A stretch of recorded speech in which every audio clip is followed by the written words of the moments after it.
monsieur, bonsoir. Bienvenue à cette édition. Ce soir, nous prendrons les nouvelles de l'Assemblée nationale où le ministre Abdoulaye Biokani a été reçu pour répondre à quelques questions d'actualité. L'Union nationale des magistrats du Bénin passe le 96 heures à 112 heures de grève par semaine. Décision issue de la dernière Assemblée générale du bureau. Le président de l'Union nous apporte des éclairages dans cette édition. Et puis en Conseil des ministres, ce mercredi, le gouvernement a pris d'autres mesures pour le développement agricole au Bénin, des mesures dans la construction de 4 barrages hydrauliques.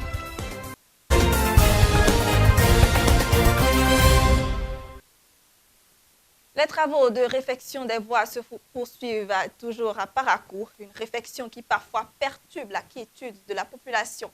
Au quartier Ganou, dans le 3e arrondissement de la ville, certains habitants vivent depuis plusieurs mois un véritable calvaire. Ceci en raison du manque de finition des travaux et qui empêche la libre circulation des hommes, femmes et enfants concernés. Suivons donc ensemble le reportage que nous propose Hippolyte Agossou et Pierre Agbakwe à ce sujet. Depuis un certain moment, nous sommes confrontés à des difficultés d'accès. On n'arrive pas à sortir de la maison librement, on n'arrive pas à circuler. C'est un peu difficile pour nous. Moi, je travaille à l'hôpital de zone de Boko, par exemple, et tous les matins, je suis obligée de solliciter l'aide de mes collègues, de faire des autostops afin de pouvoir sortir de la maison. Parce que la moto est là, garée depuis près de 2 mois. On ne peut plus sortir la moto de la maison. Situation déplorable, n'est-ce pas? Et c'est bien le quotidien de Olayemi et d'autres habitants du quartier depuis 2 mois. Ils sont contraints de délaisser leur moto dans leur chambre pour s'adonner à des autostops. Ils ont dit qu'ils vont venir fermer, mais ça fait des mois déjà, ils ne sont plus revenus. Et pour rentrer dans la maison, pour sortir, c'est difficile. On a des motos dans la maison, mais pour sortir, il faut zémer d'abord avant d'aller là où tu vas. Et même si on a des visiteurs, on est obligé d'amener les motos ailleurs pour aller garer. Et les gens tombent dans les caniveaux. Au niveau des caniveaux, là, c'est là il y a le problème. Parce qu'ils ont fait les caniveaux, mais ils n'ont pas fermé d'abord. Si tu veux rentrer dans la maison, c'est problème. Si tu veux sortir, c'est problème. Souvent, on a les petits enfants à la maison, souvent ils tombent dedans. Toi aussi, si tu as mal traversé là, tu auras des problèmes. Encore ça nous dérange parce qu'on a beaucoup les enfants dans le quartier. Si notre enfant tombait dedans, ça peut les blessures pour amener autre problème pour nous. Réaliser de telles infrastructures à la devanture des maisons sans songer à sa finition le plus tôt possible est un acte condamnable. Plus loin, c'est une forme d'érection de piège à hommes dont les victimes restent les pauvres populations. Jusqu'à preuve du contraire, les réclamations de ces dernières ne tombent que dans les oreilles de sourds. On a sollicité leur aide afin qu'ils puissent nous aider à fermer les caniveaux afin qu'on puisse bien circuler. Mais malheureusement, jusqu'à aujourd'hui, voilà un peu à quoi ça ressemble. Au prix de négociations, nous a-t-on signifié, le Centre national de sécurité routière, lui, a réussi à tirer son épingle du jeu, contrairement aux pauvres populations qui ne savent à quel sein se vouer et continuent de vivre le martyre. La dernière réclamation en date s'est d'ailleurs soldée par une demande de fonds avant toute intervention en leur faveur. Ça fait 2 semaines maintenant, ils sont venus devant la CNSS pour faire le passage. Je les ai vus pour dire chez nous là comment ils n'ont qu'à nous aider aussi à faire le passage. Ils ont dit non, qu'il faut aller voir le chef de Chinois et leur payer quelque chose avant de nous faire ça. J'ai dit c'est comme ça. Ils ont dit oui, qu'il faut payer de l'argent d'abord avant de faire le passage. Une fois encore, ces populations découragées lancent un appel à l'endroit des responsables de l'entreprise Sino Hydro. Le caniveau est laissé ouvert, ils n'ont qu'à pardonner, venez nous réparer ça parce qu'on voulait rentrer dans le temps de la pluie. J'exhorte la société qui a l'initiative de commencer la voie à venir finir le travail comme cela se doit. Parce que c'est vrai que c'est joli à voir, mais le travail est resté inachevé. Les autorités préfectorales et municipales sont donc sollicitées de vive voix pour dénouer cette situation. Le département des sciences politiques de l'Université de Parakou sera bientôt étoffé. Emmanuel Arnevi, professeur agrégé en sciences politiques et vice-doyen de la faculté de droit de l'Université de Parakou, nourrit bien d'ambition pour ce département. Il nous en parle au micro de Samson Adansi et de Félix Lamadou-Sélé. Bon, les ambitions que j'ai sont liées à ma nouvelle qualification, c'est-à-dire contribuer à la promotion de la science politique à l'Université de Parakou. dans le nord, dans le septentrion ici, dans le Bénin, pourquoi pas dans toute l'Afrique et dans le monde, afin de faire de Parakou ici, faire rayonner l'université de Parakou à travers mes recherches, mes publications, etc. Donc nous envisageons créer d'abord un centre de recherche qui va accueillir les chercheurs, ceux qui ont la volonté, ceux qui éprouvent un intérêt à faire les études politiques. Donc il y a un centre qui est en vue, le CRAPI, le Centre de recherche administrative, politique et internationale, qui va accueillir un certain nombre de chercheurs qui vont travailler sur des thématiques. Ensuite, nous envisageons dans le cadre de l'école doctorale qui a créé un master en sciences politiques et relations internationales dont les domaines de compétences sont l'ingénierie, l'expertise et la recherche politique. Dans ce cadre, nous proposons déjà 4 masters de recherche, représentation des intérêts politiques internationaux, expertise politique et communication publique, sciences politiques appliquées et sciences politiques générales. Et tout ça ne constitue que des projets à soumettre à l'autorité. Et je pense que l'autorité entendra raison pour nous aider à assouvir nos légitimes ambitions. Et la science politique est une discipline jeune qui s'est détachée du droit public, qui lui-même en temps s'était détaché du droit privé. Donc nous subissons la concurrence des publicistes. Mais néanmoins, nous avons constaté que la science politique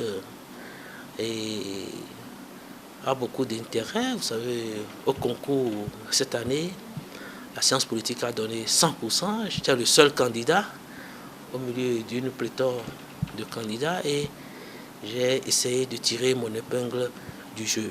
En dehors de ça, nous ne faisons pas la guerre aux autres disciplines, mais nous essayons, pendant que nous dispensons nos enseignements, de donner le goût des études politiques aux étudiants, aux journalistes qui viennent se former. Et nous avons essayé de positionner des cours en première année et en deuxième année de façon à ce que les étudiants aient les éléments d'appréciation et sentent et ressentent eux-mêmes l'intérêt qu'il y a à faire les études politiques. C'est ça qui les détermine à s'inscrire dans les différentes options de la faculté de droit et ce qui nous permet d'avoir des effectifs de plus en plus en augmentation, puisque l'année dernière, en licence, ils étaient 64 étudiants. Je crois que c'est le premier record. C'est le record que le département a battu jusqu'à ce moment. Nous espérons que, avec le temps, par les animations, des conférences, par nos différentes interventions, notre expertise et les perspectives d'emploi que nous proposons aux étudiants qui osent s'inscrire dans cette filière, que nous aurons beaucoup de vocation. On va retrouver à présent Odilon Kokobo pour la suite de cette édition. Bonsoir Odilon. Bonsoir Brunel, Madame, Monsieur, bonsoir. À l'Assemblée nationale, la séance plénière d'hier a été consacrée aux questions d'actualité adressées aux membres du gouvernement. La première question sur les 6 inscrites à l'ordre du jour a été posée par Guido Soumintokwe. Elle est relative au rachat de la dette intérieure du Bénin. C'est le ministre d'État chargé du plan et du développement, Abdoulaye Biotchane, qui lui a répondu. L'opération de rachat de la dette est un mode de gestion active de la trésorerie de l'État. Cet outil de gestion universellement usité est déclenché quand il s'agit de lisser le profil de remboursement de la dette en tenant compte de certains facteurs inhérents à la qualité du portefeuille. Les principaux avantages attendus de cette opération sont les suivants. Premièrement, diminuer le service de la dette en réduisant les charges d'intérêt sur le court et moyen terme. Ceci contribue à dégager des ressources pour fluidifier l'économie, financer les projets du gouvernement et améliorer le cadrage macroéconomique. Deuxièmement, lisser le profil du service de la dette. Selon les dernières données de la Caisse autonome d'amortissement, CAA, en 21 mois, c'est-à-dire du 31 mars 2016 au 31 décembre 2017, La dette publique du Bénin est passée de 2101,17 milliards à 2927,44 milliards. Cet état de choses pourrait-il aider à comprendre que notre pays serait bientôt en cessation de paiement? Il convient d'appeler l'attention de la représentation nationale sur le fait que le Bénin est en excellente santé financière. La dernière mission du Fonds monétaire international relative au suivi du programme économique et financier a eu à examiner les divers indicateurs macroéconomiques du Bénin. De cette analyse, il ressort que tous les indicateurs de suivi du programme fixés pour fin décembre 2017 ont été respectés. Il faut signaler que le non-paiement de salaire à certaines catégories de fonctionnaires était lié à la situation de grève qui nécessitait de faire le point des présences avant le mandatement des salaires. Aujourd'hui, la situation est normalisée.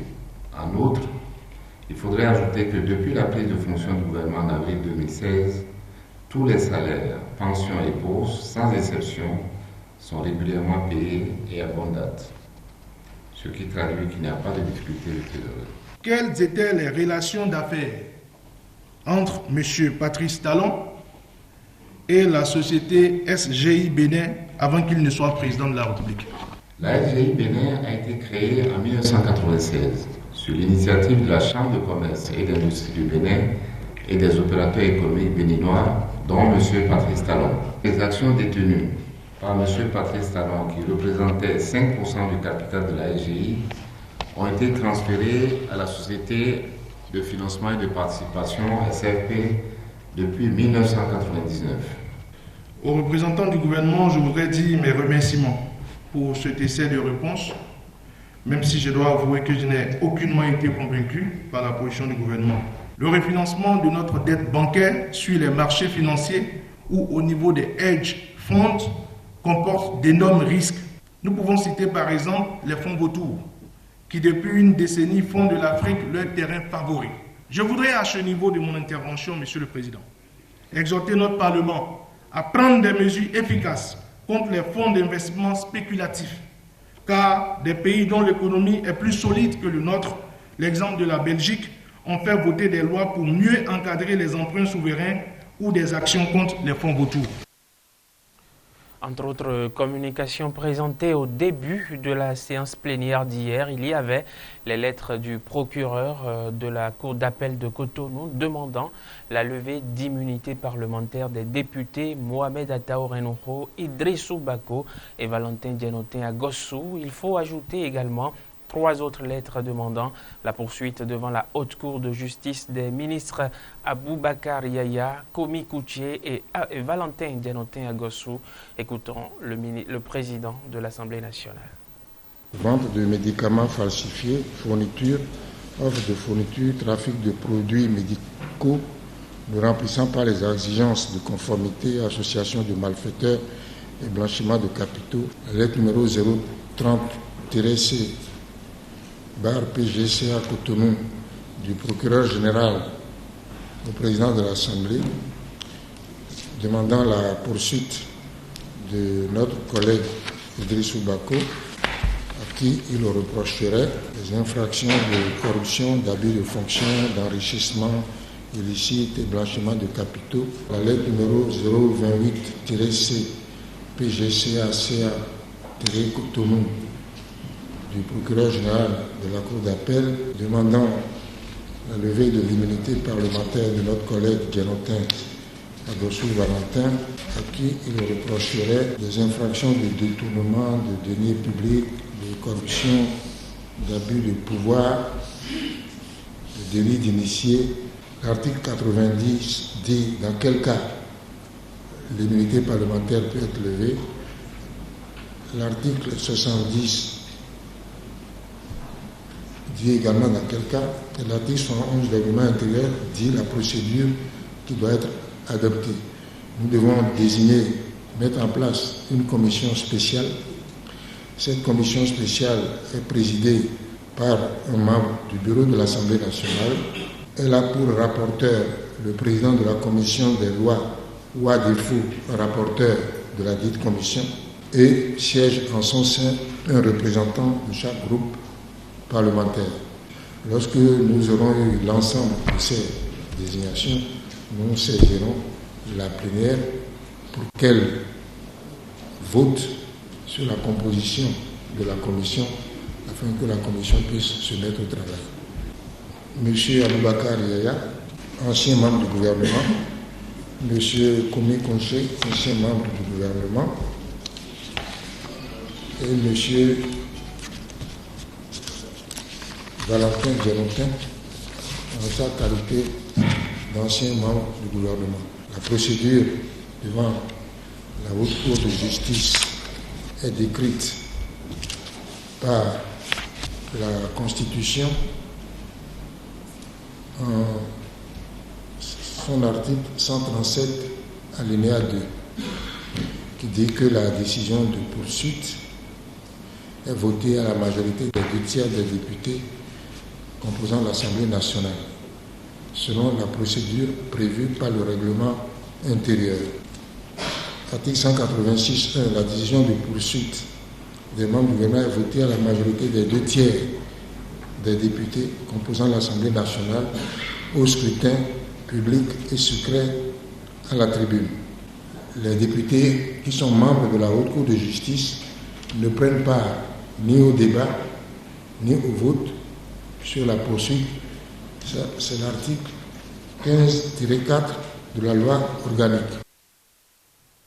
Le Conseil des ministres de ce mercredi a prévu la construction de 4 barrages hydrauliques, sans oublier la mise à disposition de plus de 400 tracteurs aux producteurs, des machines agricoles qui vont être cédées à des taux forfaitaires avec un accompagnement technique. Le ministre de la Justice et de la Législation, garde des Sceaux, au micro de Latifou Boni et de Mesme Aguessi. La construction de 4 barrages dans le cadre du projet de développement des infrastructures socio-économiques et de sécurité alimentaire dans le bassin du Niger. Dans le cadre de la mise en œuvre de ce projet d'envergure, sur financement de la Banque ouest africaine de développement, des études de faisabilité pour l'aménagement de 650 hectares de périmètre irrigué autour de ces barrages ont déjà été réalisées. Les barrages seront construits dans les localités suivantes. Serewandirou dans la commune de Niki, Ouena dans la commune de Kandi, Bassini dans la commune de Kérou et Sinaou dans la commune de Ouassa-Peonko.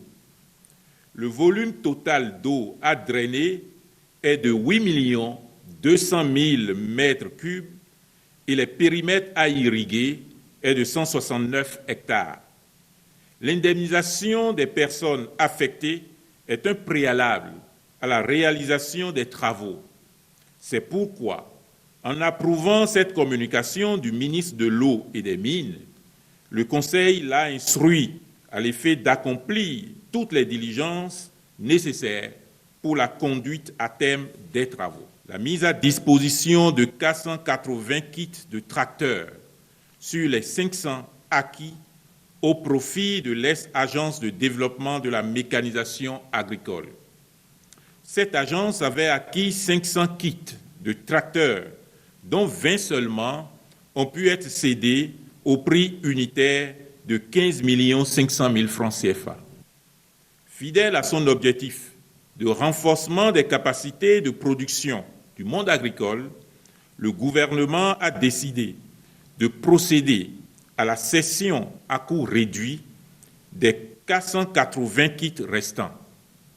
À cette fin, le prix de cession retenu est de 8 500 000 francs CFA par kit, tout frais compris, avec des facilités de remboursement s'étalant sur 3 ans. Par ailleurs, les mesures d'accompagnement ci-après sont offertes. Premièrement, la formation de 15 jours à assurer gratuitement par Bénétracteur SA au profit des entreprises de prestation de mécanisation agricole. Deuxièmement, la garantie d'1 an pour chaque kit acquis et pour 1000 heures de travail. Troisièmement, l'assurance d'un service après-vente, pas 2 camions ateliers mis en réseau avec des garagistes sélectionnés à cet effet. Enfin, 5e, la disponibilité des pièces de rechange appropriées. Le Conseil a approuvé les modalités de mise à disposition de ces engins agricoles et instruit le ministre de l'Agriculture, de l'Élevage et de la Pêche de veiller au succès de l'opération. Amnesty International Bénin a lancé dans la matinée d'hier le rapport mondial sur les condamnations à mort et exécutions dans le monde. On note des avancées en ce qui concerne l'abolition de la peine de mort en Afrique subsaharienne. Fidel Kikan, directeur exécutif de Amnesty International Bénin, nous fait ici l'état des lieux.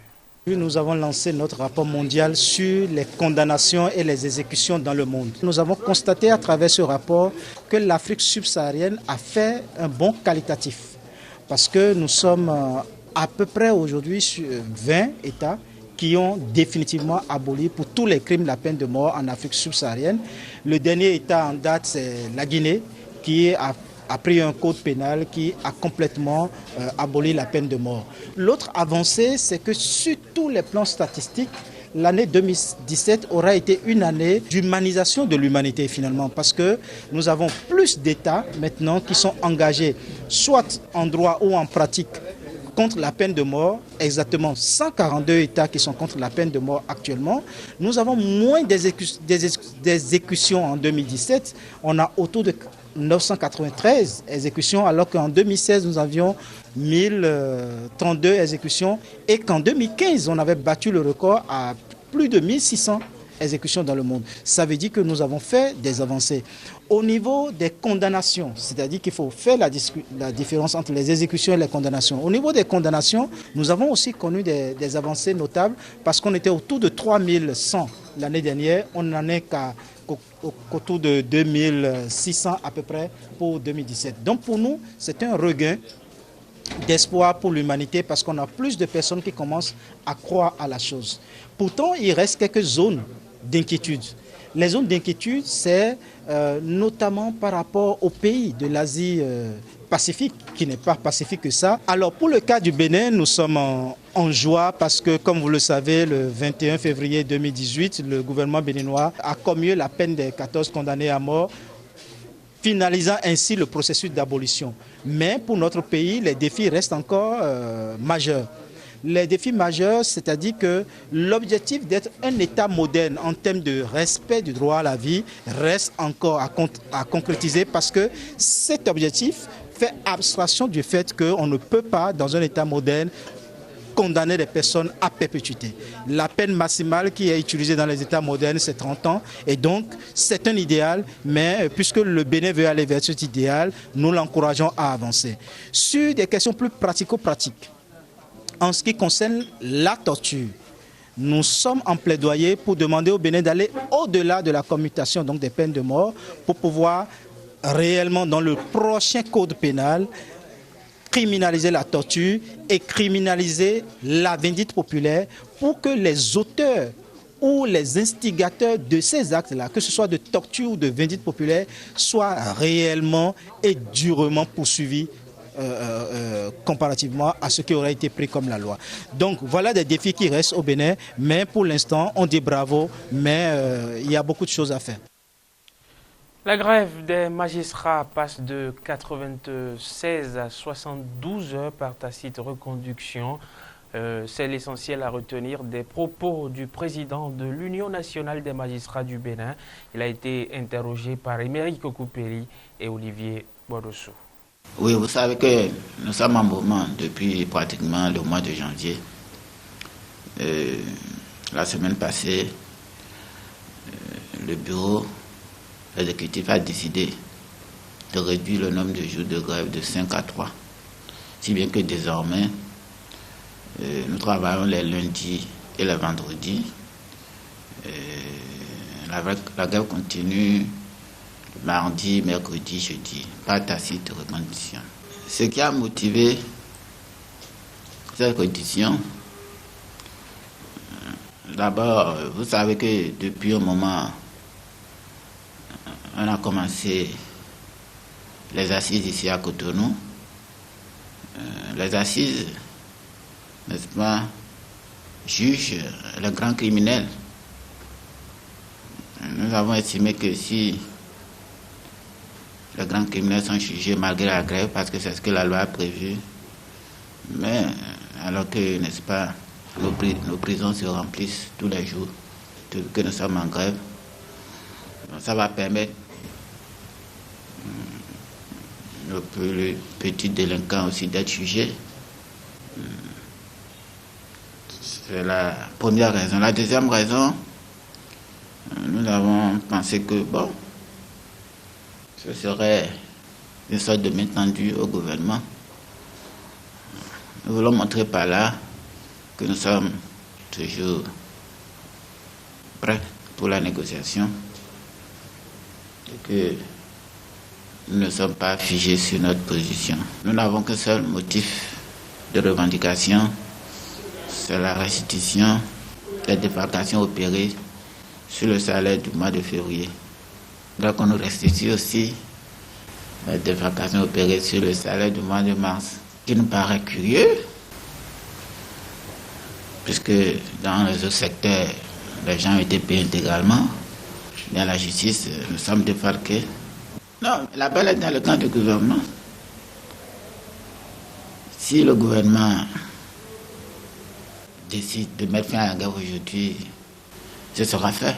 Non, à mon avis, quand on nous demande de reprendre service, ça n'a pas de sens. Nous sommes allés en grève, nous n'avons pas obtenu ce que nous revendiquons, et puis nous reprenons service. La grève a servi à quoi?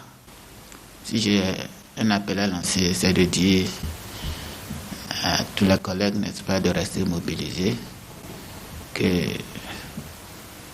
notre cause est juste et qu'il ne s'agit pas d'une revendication corporatiste, que c'est une cause nationale et que le gouvernement finira par nous comprendre. Parlons justement de ces mouvements de débrayage. Ça fait quelques jours que que nous avons assisté à la levée de la motion de grève par la CGTB, la CESUB et la CSA Bénin. Est-ce que les cours ont véritablement repris? La levée de la motion de grève est-elle vraiment respectée? Karine Adénéi, Edwige Bidosessi Binazon, Charbel Kiki. Cours d'école animés de discussions d'élèves et de divers jeux comme le football, salles de classe vides, quelques-unes occupées par des apprenants et leurs professeurs, d'autres remplies sans enseignants, c'est le visage que présente ce matin le collège d'enseignement général de Bégamin. Et ceci, malgré la levée de la motion de grève annoncée par 3 centrales syndicales, dont la CSA Bénin, la CESUB et la CGTB. C'est 6 centrales et il y a 3 qui ont levé les motions. Ne nous attendons pas tout de suite que tout le monde rentre. Non, il reste encore 3. Et non seulement ça, le gros lot même, c'est le front.